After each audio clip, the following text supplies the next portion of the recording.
Halo, selamat datang. Video ini dibuat untuk memenuhi tugas UAS Capstone Project di kelas Exploration and Production of Hydrocarbon 2022. Sebelumnya, perkenalkan, saya Zaidah Kurtahyun. Di sini saya akan menjelaskan tentang CO2 Transport and Storage atau lebih dikenal dengan CCUS di offshore Norway. Nama proyeknya itu adalah Northern Light Project. Berikut adalah tabel of content yang akan saya jelaskan pada video ini.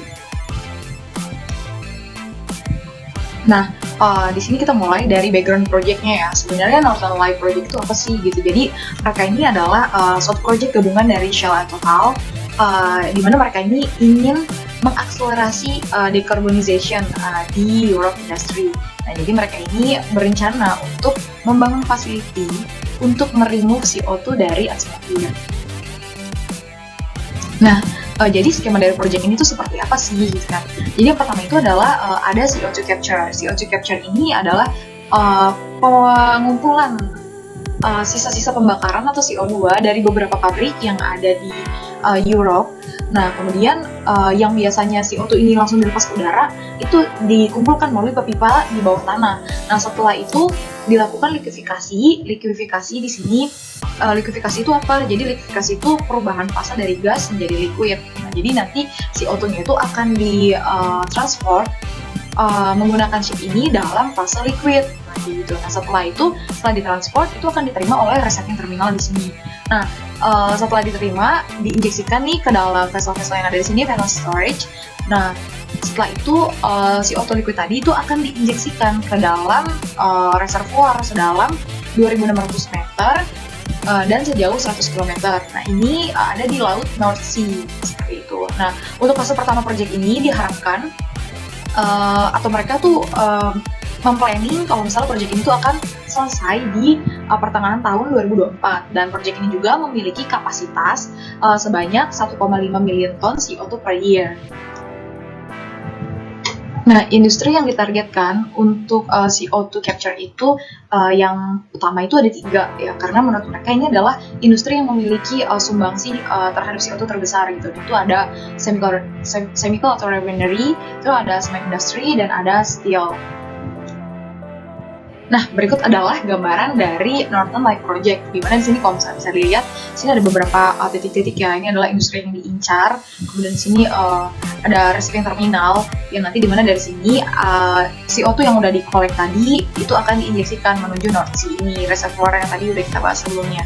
Nah, project ini itu memiliki operation period selama 25 tahun dengan total investment 700 million US dollar dan annual operating cost-nya itu sebesar 43,6 million US dollar. Nah, berikut adalah well tepat di mana CO2 tadi itu akan di-storage secara permanen.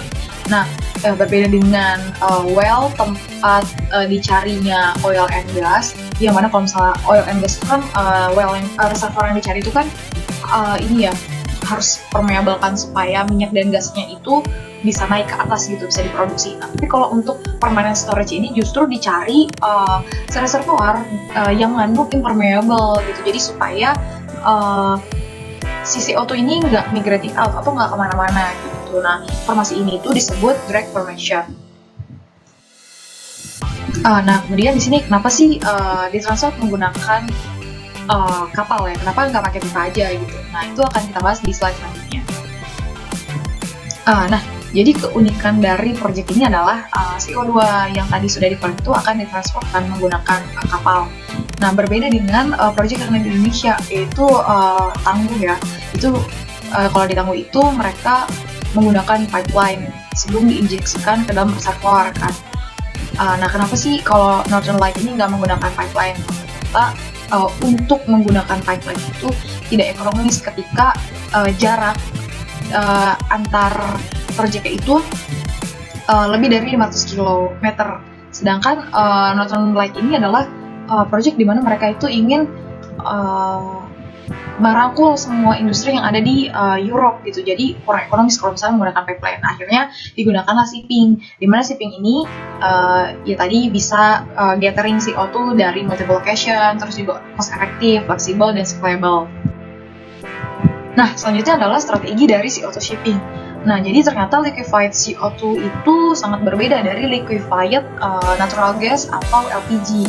Nah, dimana kalau misalnya LPG atau LNG itu kan ketika misalnya dia ada perubahan tekanan atau temperatur dari liquid itu, mereka bisa berubah menjadi gas. Tapi berbeda dengan CO2. Nah, CO2 ini memiliki triple point, di mana ketika ada perubahan tekanan pada liquid CO2 tadi, itu bisa jadi CO2-nya itu tidak berubah jadi gas, tapi berubah jadi solid gitu kan. Nah, ketika berubah jadi solid itu sangat berbahaya ya untuk instrumen, kemudian juga untuk kesehatan. Nah, triple point ini ada di sekitar 6 bar. Nah, makanya di sini mitigasinya itu adalah Northern Light memutuskan untuk storage condition-nya ketika ada di kapal itu tekanan dari liquid CO2-nya ini harus 15 bar atau di atas triple condition-nya tadi. Kemudian untuk suhunya itu dikondisikan itu minus 26 derajat Celcius. Kemudian juga ada lagi selain solid tadi, itu ada impurities. Nah, impurities ini juga sangat berbahaya karena impurities ini dapat mengubah fase dari CO2 liquid tadi. Nah, kemudian juga dapat menyebabkan masalah kesehatan dan juga dapat menyebabkan korozisi pada pipa-pipa. Nah, jadi CO2 ini ketika ditransport harus dalam konsentrasi lebih dari 99,5% seperti itu. Nah, Northern Light Project ini udah sampai mana sih progresnya kayak gitu ya. Jadi sebenarnya Northern Light Project ini sekarang masih dalam fase construction, dimana ketika ada fase construction ini pasti ada procurement, ada fabrication, dan ada installation. Kalau di annual reportnya mereka per Desember tahun 2021 itu mereka telah menyelesaikan 30% dari construction facility. Nah, ternyata juga mereka tuh ada rencana untuk expansion, yaitu ada fase 2 ya. Mereka tuh mau menaikkan kapasitas menjadi 5 million ton CO2 per year. Nah, sedangkan ternyata fase 2 ini masih dalam front end engineering design. Oke, mungkin segitu dulu yang dapat saya sampaikan. Berikut adalah referensi yang saya gunakan.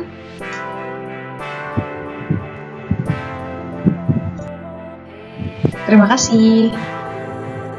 Kesan-pesan terhadap kelas FPHC 2022 itu kelas ini tuh sangat berkesan, sangat menarik juga karena